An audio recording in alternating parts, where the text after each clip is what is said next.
Hello YouTube, this is the Yorkshirean here, and today I'm bringing you some kill confirmed on the map Meltdown. And for a little bit of a change, I've decided to put away the SMG, the MSMC, the PDW, and pull out the old M27. Now, even though the assault rifles, they're not quite got the power they had before. It's pretty much an SMG and sniper game this time round.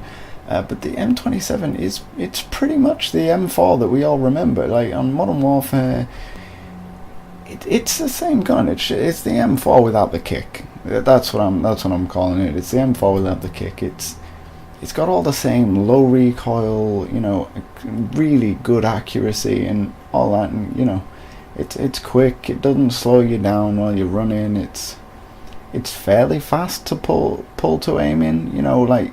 I'm not going to say it's not going to improve by putting up a quick draw handle or a stabilizing handle on the front. Like, them things will improve it tenfold, but it's still a fantastic gun on its own. Like, this is my first game using it properly on this well, since buying the game, really. And I'm going to town with it, and this is no real, the only thing I've got improving the weapon is my perks. Like there's no attachments on it, nothing like that. Attachments I would recommend, having used this since making this video, is, like I say, the quick draw handle, the stabilizing handle, and possibly FMJ. Now, like me, it's a bit silly, I know. FMJ is there for bullet penetration and things like that, extra vehicle damage, and vehicle is not how I pronounce that, but I'm going with it. It's a vehicle. Accept it. If you don't like it, never mind. Extra vehicle damage and things like that. But something about it just makes me feel like I'm more powerful when I use it. It puts the damage rating up. I don't know if it makes a difference to people, but I like to have it on. It makes me feel like I'm doing some damage, killing a little bit faster, and yeah. So they're the three attachments I would recommend. And as for this Guardian here, like, this is, I would recommend that for anybody. Like, the Guardian is such a good tool. Like, I think it's an undervalued kill streak. If you might be one of these people that use claymores and stuff, you protect your back with it. Like, once you've got the Guardian, you get yourself, like, if you're on kill confirm, like 4 kills, 5 kills, you get yourself a Guardian. You set that up behind you. You can watch your back. You don't even have to worry about it. You see the suppression points popping up on your screen if anyone's even coming in that direction. And the range on it travels some distance. Like, it's really, really good. And I don't know what just happened to his dog tags before I got there. They disappeared. I don't know. That's strange. But yeah, the Guardian, like, there are several uses for it. Like, you can use it, as I say, to watch your back. You could set it on a flag, if you're playing domination, or even capture the flag. You can set that on your side, and no one can get near it. In fact, you get warned that they are near it because of the suppression points that you gain from it.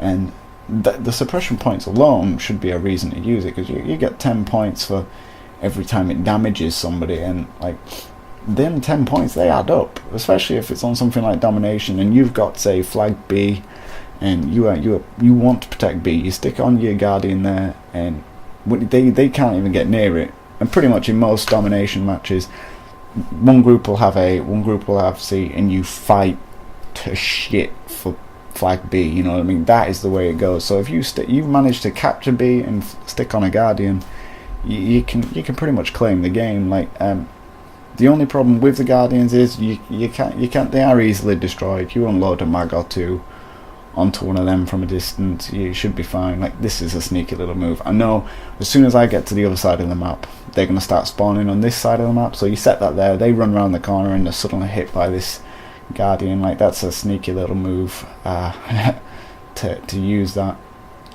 But yeah, like, it's really good kill streak. I think it's seriously undervalued for what it is, and it's very easy to achieve as well. Like, some of the later ones, like I recently got myself the Warthog. I've not really attached it. I've used it in combat training and stuff like that, but I've never used it in a proper match. And I got it the other day, and I was surprised at how few kills I managed to actually get with it. Like, I think I killed about 3 people in the several strafe runs that it did, and I was a little bit disappointed with that, especially considering the amount of points it requires to get there. You know, it's I think the lower kill streaks on this game, like usually like in like Modern Warfare 2 and stuff, the goal was to get to, you know, you wanted your chopper gunners, you wanted, you know, all that stuff, and you wanted the higher end kill streaks because they're the ones where you would get the most kills and the most points for doing it.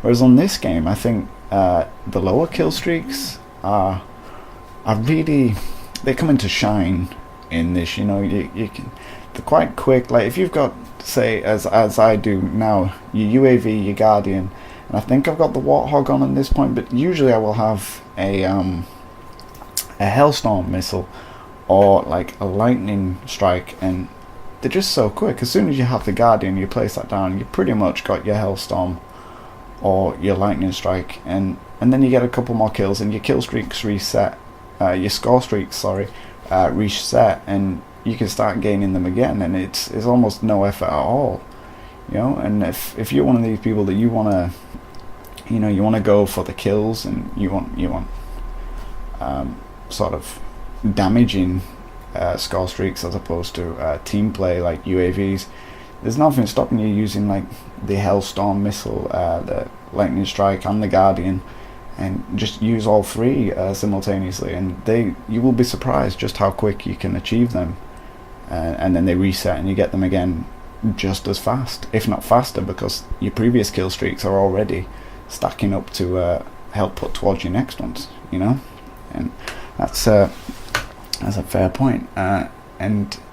But one thing I would recommend in pretty much all game modes, especially the objective gameplays, is to use score streaks like the UAV, the Guardian, or the Orbital VSAT, because you can't really beat helping the team out. Like it's all about team play, and a lot of people get bogged down with the idea of their own kill-death ratio, and it becomes a very selfish sort of protect your own stats sort of thing, that they forget about the, you know, win-to-loss ratio. And you know, winning matches for me is almost as important as killing more people than, you know, killing more than I die. And like, although each game I will try to keep my KD over 1, I think it doesn't really matter as much to me as when, you know, you're losing a match. And I think that if I'm losing a match, it makes me try harder and I get a higher KD anyway, you know. So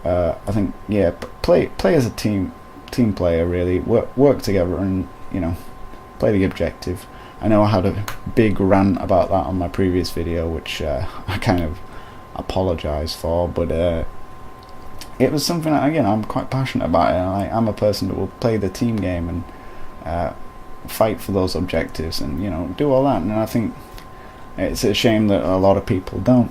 And with that said, I have a couple of announcements I would like to add in there. In terms of the Going for Gold series, I do want to do that. I have expanded it. It's going to be about getting a gameplay with each weapon with gold camo attached, and yeah, so I've expanded that. It's no longer just about the sniper rifles, and it should be quite good, and hopefully I'll get the first videos up soon. I am working on the PDW as we speak. So if you guys enjoyed this video and, you know, it was useful to you, please let me know. Subscribe if you enjoyed this content. There's many more to come. Yeah, thank you for listening, and I'll see you guys next time.